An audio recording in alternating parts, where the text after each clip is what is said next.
Okay. I'm going to present something here. And those of you that have been watching for a while, I'm an eternal optimist. And I know that sometimes to a fault. But PFF, they just presented a rating of our offensive line coming into this upcoming season. And the results might sound crazy. So let's chop this up. Pro Football Network, they just put out an article that has the Bears line rated as, get ready for it, number 10 for this upcoming season. That's right, number 10. Obviously, that caught my attention too. Is it possible that this is accurate? I'm not fully convinced, but I'm encouraged.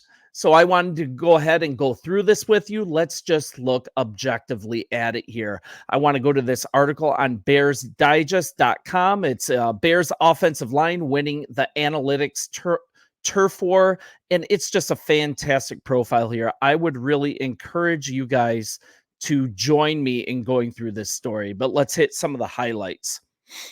So there's been rumblings about the Bears offensive line that they're actually might be capable of supporting Caleb Williams, supporting an explosive passing attack, and that they might actually be a strength.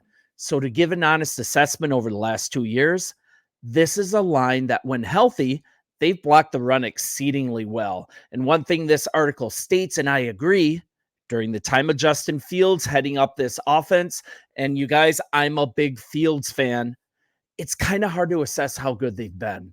I'm not sure if this tells the whole story, but if you small sample size it, it's no secret Fields held the ball for a really long time. And when Bajent was in as a starter last year, I believe it was for 4 games, he got the ball out 0.34 seconds faster, and his sack rate was only 3.4% compared to 10.6%, which is what Fields experienced last year. And I mean, I'm not going to get into a debate of why Fields was holding the ball, why he got sacked a ton, the arguments about the lack of receiver talent, all that stuff. They've all been voiced at this point, and it's not fully productive.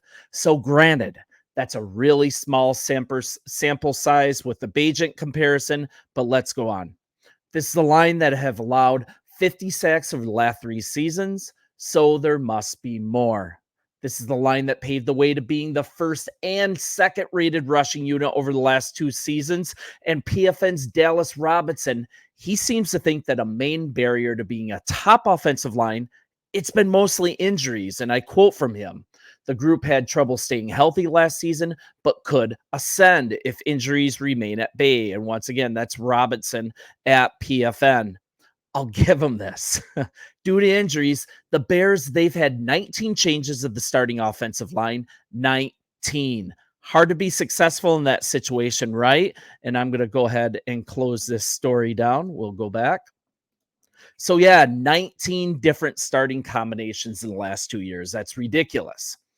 But how can a line of Braxton Jones, Tevin Jenkins, a starting center being Bates or Shelton Wright, Nate Davis, and Darnell Wright, how can they be ranked 10th? So if you look at the full rankings, the Lions in the PFF story, ranking these offensive lines for the 2024 season, they had the Lions ranked 2nd, the Packers O-line ranked 5th, and the Vikings coming in at 9th.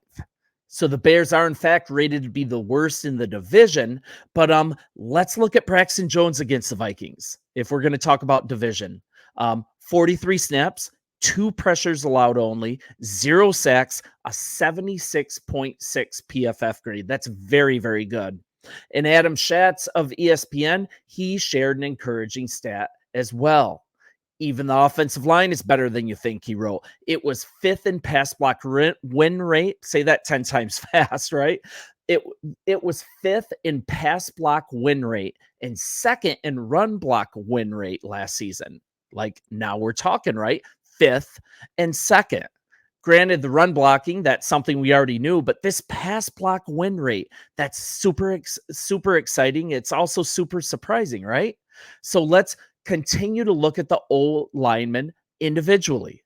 The analytics on Braxton Jones, it goes way past just his performance against the Vikings. So if you look at a story from ESPN Analytics, I can leave the link in the liner notes. The 5th rounder, that's Braxton Jones, he struggles in pass blocking during his rookie season. We all know that. He wasn't great blocking the pass. But what's underreported is that that really improved in 2023. He had a 93% pass block win rate. That's right, 93%. So how is ESPN's pass block win rate calculated? I mean, it's kind of a relatively new stat, but I think it's indicative of the quality of an offensive lineman. So it's quite simple. The pass block win rate metric, it tells us the rate of as which linemen can sustain their blocks for 2.5 seconds or longer. So going into this, it's also taking into account who's blocking who on every snap, who was double teamed, et cetera, all those things. But the end result, it's that it assesses individual performance and team level performance in the trenches, separate and apart from the performance of the quarterback, the receivers, and the secondary. So simply stated, when a pass rusher beats his block, you go to this metric and it isolates which blocker allowed the pressure. And just as importantly, it shows how long after the snap it occurred. So Jones, he had a 93% win rate. That's the fifth best of all tackles in the NFL. That's the fifth best. And that's actually a hair better than Sewell from Detroit, Taylor Decker. I mean, is this possible? The numbers, they are saying yes, it is. And PFF, they also called Tevin Jenkins the most underrated Bears player. And I'm going to quote straight from PFF. Jenkins, who was moved inside from tackle following his rookie season, he showed in 2023 that a solid performance at guard in 2022 was not a fluke season, but a sign of things to come. And on a side note, if you think it through with Jenkins, he was asked to bounce around a lot during his rookie season. But now in his natural guard spot, I would say he's looking like a Pro Bowl player, to be honest. Going back to the quote, while he missed time due to injury and needed to line up at both guard positions last season, Jenkins still finished the season as PFF's 14th highest rated guard in 2023. And that's a PFF rating of 72.6. So he ended up being 19th among all guards and centers with a 94% pass block win rate. That's fantastic. And then we go to Nate Davis to continue assessing these guys individually. He had a rough year last year, right? He had an ankle injury that just refused to heal. He also went through the death of his mother. That was really taxing on him. I mean, I feel for him. That'd be very difficult for anyone. Just a lot went into his down season last year, and that led to a career low PFF grade. He was still graded as the 14th best guard in the league. Still, on top of that, with all of those things, he was still right there with Jenkins as like around the 14th highest rated guard in 2023. And this is straight from PFF as well. The first year of Davis's 3-year, $30 million deal with the Bears, it didn't go as planned. He posted a measly 52.9 overall grade, a career low 95.9 pass blocking efficiency rating. That's not great. A major reason for his poor play was a nagging ankle injury. They don't mention the death of his mother. But meanwhile, from 2020 to 2022, Davis never amassed an overall grade below 69.2. So I think that says a lot that maybe this last year it was just an anomaly, and he's in the first year of a 3-year contract. So I would love to see what he does this year. Nobody needs more of a fresh start than Davis, right? That's exactly what 2024 should offer. On an upstart team, right? We have so much new talent. Caleb Williams, Keenan Allen, Romo Dunze, DeAndre Smith. We can keep going. Davis, he's probably going to slot in as Chicago's primary right guard. He's going to need to protect his rookie quarterback absolutely immediately. And if we throw out last year as an anomaly and we look at the previous years, I think Davis is going to be up for the task, and he's going to be the player that we were looking to get when we signed him to a contract last year. If we go to the center position, we've got Ryan Bates, we've got Coleman Shelton. They're going to fight it out in camp for the starting center spot. Bates, you guys know him. We paid a pick to Buffalo to get him. He's super versatile. Shelton, he was a quality starter for the Rams last year. He was a very good center, and it was just through a loophole in his contract that we were able to get him. What a good signing. I believe the loophole in his contract was that it was done before he became a starter that if he played over 51% of the snaps, that he would be able to be a free agent. And he was an unexpectedly available player, and the Bears pounced on him. And I think Shelton is going to be our starter. But this is just going to be an improved part of our line compared to last year. And we've also signed quality depth in free agency, just versatile guys that can play all the positions all the way across the line. We also have some upside guys. We have our high draft pick, Kieran Amagaje. We have an undrafted free agent that I'm really high on, Theo Benedette. These guys provide a lot of future upside, and Amagaje is going to be probably mid-season that he's going to be a main contributor to this line, and he's super versatile as well.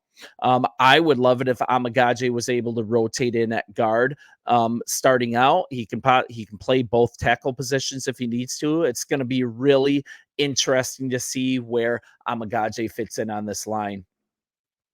It's not just me. I'm starting to get convinced. PFF, they have a super high opinion of what this Bears line can be if it's kept together through good health.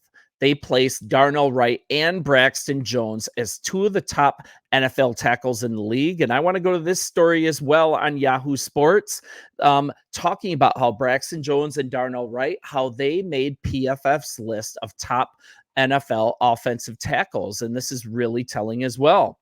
So this is Zoltan Buddy at PFF. He placed both of these guys within his top 32 offensive tackles. Granted, they were at 31 and 32, but this made the Bears one of 9 teams to have both tackles on this list. And this is directly what he had to say about Jones and Wright. And you guys can follow along here. I have it highlighted. So I'm just going to read this for you. A 5th-round pick out of Southern Utah in 2022, Braxton Jones proved in 2023 that his impressive rookie season, it wasn't a fluke. Although you slowed down a bit by an injury, he had a bit of a decline from his 2022 season. He is still one of 24 offensive tackles to have earned pass blocking grades over 70 in each of the last 2 seasons. And this is an ascending player. This is coming from a 5th-round pick. And also, he had this to say about Wright. The only second-year player on this list, granted, the only second-year player on this list, Wright 66 run blocking grade, ranked first among his rookie class. In addition, he was also promising in pass protection toward the second half of the season after going through some growing pains in the first month. So on a side note, maybe this rating on him, it's not indicative of how he was progressing because his second half was pretty lights out. If I go back to it, after giving up 1 sack in each of his first 5 games in the NFL, the former Tennessee Volunteer allowed just 3 sacks in his final 12 games. So that is a dramatic improvement. That shows an ascending player. Wright was the only member of his draft class to be in the top 32. And if you think about it, maybe GM Ryan Poles, he saw the potential and he saw last year's performances when he was assessing Braxton Jones at left tackle and chose to forego the position in a draft this year that was just absolutely packed with O-line talent. Ryan Poles decided to go elsewhere. And granted, they're right in the middle of this ranking, considering there's 64 starting offensive tackles in the NFL, right? But these are 2 super young guys. These are guys that are rapidly coming into their own. And if you look at this honestly, with the great pass block win rate metrics across the line, with the thought that Davis, he just had a bad year, he's pushing to bounce back, plus the improvement made at center regardless of who wins the job. So what I'm presenting here, and I'm not pushing it, but I think it's a really interesting conversation. Maybe this offensive line isn't far off. Maybe this offensive line is going to gel and actually be a strength of this team. Maybe the way to assess it, maybe the real story is looking at these guys individually and believing that good health, that's finally going to be here, and that it's a huge reason that this has been a rough spot in the past. Once again, highlighting that the Bears have had 19 different starting combinations over the last 2 years due to injuries. These ratings, they just really got my attention. I absolutely love having this conversation.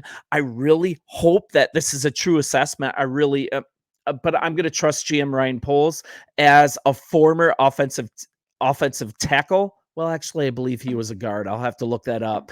But as a former offensive lineman, this guy really knows offensive lines, and I'm going to trust that he's doing the right thing here. I'm going to trust that he made these decisions not based on feelings, but based on pure metrics. And looking at these ratings for these individual players, the metrics are there, the numbers are there to support it. So, you guys, let me know what you think. Absolutely love interacting with you in the comments. It's always a great conversation. Bear down, and I'll talk to you soon. See ya.